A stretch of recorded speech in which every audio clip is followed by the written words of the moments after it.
బులెటిన్లో breaking news చూస్తున్నాం. కాంగ్రెస్ పార్టీలోకి వలసలు కొనసాగుతున్నాయి. హస్తంలోకి వచ్చేందుకు బీఆర్ఎస్ ఎమ్మెల్యేలు చాలా ఆసక్తి చూపిస్తున్నారు. తాజాగా పటాన్ చెరువు ఎమ్మెల్యే గూడెం మహిపాల్ రెడ్డి సీఎం రేవంత్ రెడ్డిని కలిశారు. మంత్రి పొంగులేటితో కలిసి గూడెం మహిపాల్ రెడ్డి రేవంత్ తో భేటీ అయ్యారు. ఇప్పుడు ఈ విషయం హాట్ టాపిక్ గా మారింది.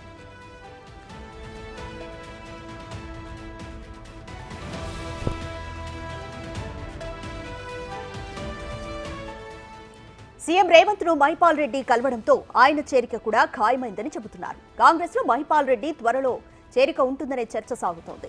వారం క్రితం ఢిల్లీలో కాంగ్రెస్ అగ్రనాయకులను కలిసిన గూడెం ఉమ్మడి మెదక్ జిల్లాకు చెందిన మరో 3 ఎమ్మెల్యేలతో కలిసి చేరతారని ప్రచారం సాగుతోంది. బీఆర్ఎస్ ను వీడి మరో ఎమ్మెల్సీ కాంగ్రెస్ లో చేరతారని తెలుస్తోంది. ఇవాళ ఆయన పార్టీలో చేరతారనే టాక్ వినిపిస్తోంది.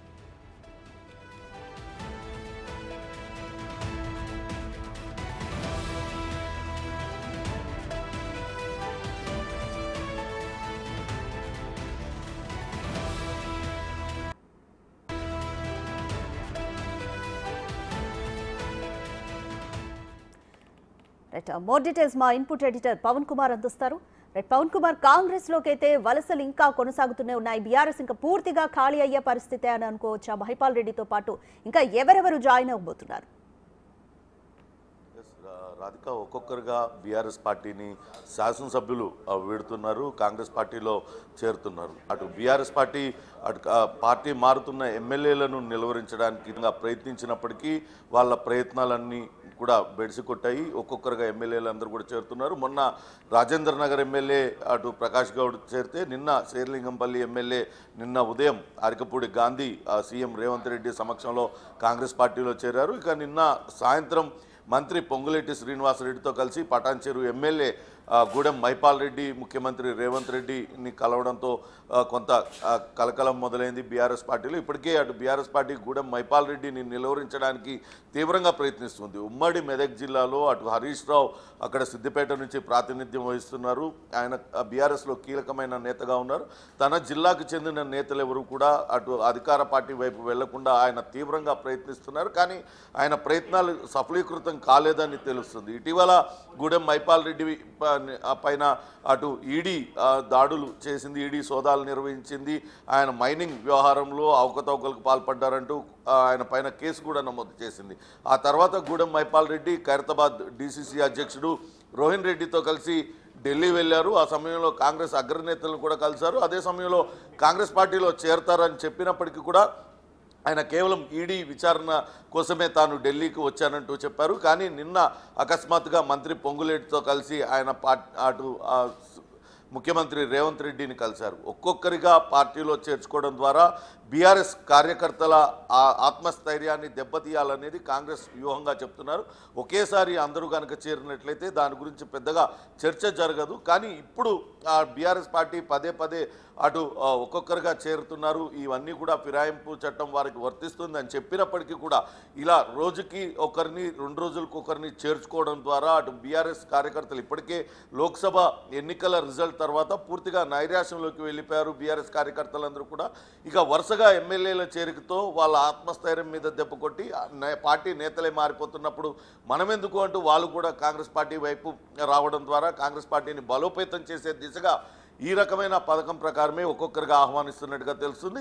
మరో భారీ షాక్ బీఆర్ఎస్కు తగలనున్నట్టుగా తెలుస్తుంది. బీఆర్ఎస్ అగ్రనేతలు కేసీఆర్ కుటుంబానికి అత్యంత సన్నిహితులైన నగరానికే చెందిన ఎమ్మెల్సీ ఆయన ఇప్పటికే కాంగ్రెస్ అగ్రనేతలతో మాట్లాడారు. ఈరోజు ఆయన కాంగ్రెస్ పార్టీలో చేరే అవకాశం ఉన్నట్లుగా తెలుస్తుంది. ఇక గూడెం మహిపాల్ రెడ్డితో పాటు మెదక్ జిల్లాకు చెందిన మరో 3 శాసనసభ్యులు కూడా కాంగ్రెస్ పార్టీలో చేరడానికి రంగం సిద్ధం చేసుకుంటున్నారు. ఈ నెల 24 నుంచి అసెంబ్లీ సమావేశాలు ప్రారంభం కానున్నాయి. దాని లోపే అటు వాళ్ళందరినీ కూడా పార్టీలో చేర్చుకోవడానికైతే ఆ పార్టీ సిద్ధంగా కాంగ్రెస్ పార్టీ వాళ్ళందరినీ ఈ అసెంబ్లీ సెషన్ కన్నా ముందే చేర్చుకునేలాగా వ్యూహాలు రచిస్తుంది. చూడాలి గూడెం మహిపాల్ రెడ్డి మరి ఈరోజు పార్టీలో జాయిన్ అవుతారా లేకుంటే రేపు జాయిన్ అవుతారా అనేది చూడాలి. పార్టీలో చేరిక మాత్రం ఆయన పూర్తిగా సమ్మతి తెలియజేశారు. తాను బేషరతుగానే పార్టీలో చేరుతున్నానంటూ ఆయన చెప్పినట్లుగా సమాచారం అందుతుంది. రాధిక. రైట్ పవన్, ఇప్పటికే బీఆర్ఎస్ చేరికలను ఆపేందుకు నిలువరించేందుకు కూడా చాలా ప్రయత్నాలు చేస్తుంది. ఇందులోనే బీజేపీతో కూడా డీల్ చేసుకున్నట్టుగా కూడా మనం ఆరోపణలు అయితే విన్నాము.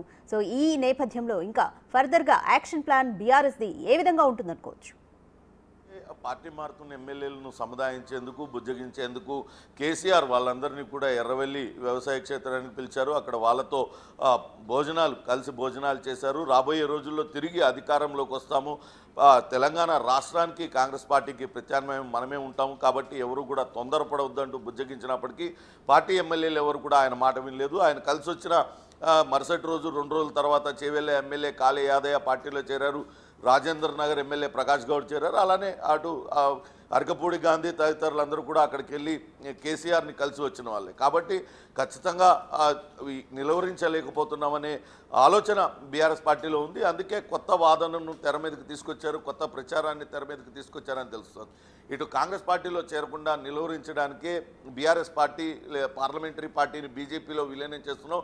తద్వారా బలమైన పార్టీ కేంద్రంలో అధికారంలో ఉన్న పార్టీ అండదండలు మనకు పుష్కలంగా ఉంటాయి కాబట్టి బీజేపీలో చేరుతున్నారు, బీజేపీలో పార్టీని మర్జ్ చేస్తున్నారనే ప్రచారాన్ని తెర మీదకి తీసుకొచ్చారనే ప్రచారం కూడా కొనసాగుతుంది. చూడాలి అటు బీఆర్ఎస్ నాయకుల వ్యూహం ఏంటనే చూడాలి. ఇప్పటికే వాళ్ళైతే పూర్తిగా చేతులెత్తేసిన పరిస్థితి కనపడుతుంది. ఎమ్మెల్యేలు ఎవరు కూడా పార్టీలో ఉండడానికి అంగీకరించడం లేదు. గడిచిన 10 సంవత్సరాలుగా ఎలాగా ఆత్మాభిమానం కోల్పోయి పార్టీలో ఉండవలసి వచ్చింది. ఈ రోజు కూడా తమని ఎమ్మెల్యేలుగా గుర్తించలేదు, కనీసం తమకు ఒక్కసారి కూడా అపాయింట్మెంట్ ఇచ్చిన పరిస్థితి లేదు.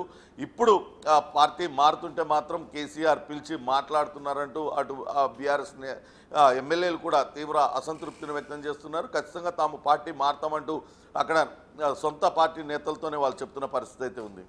Right, thank you Pawan.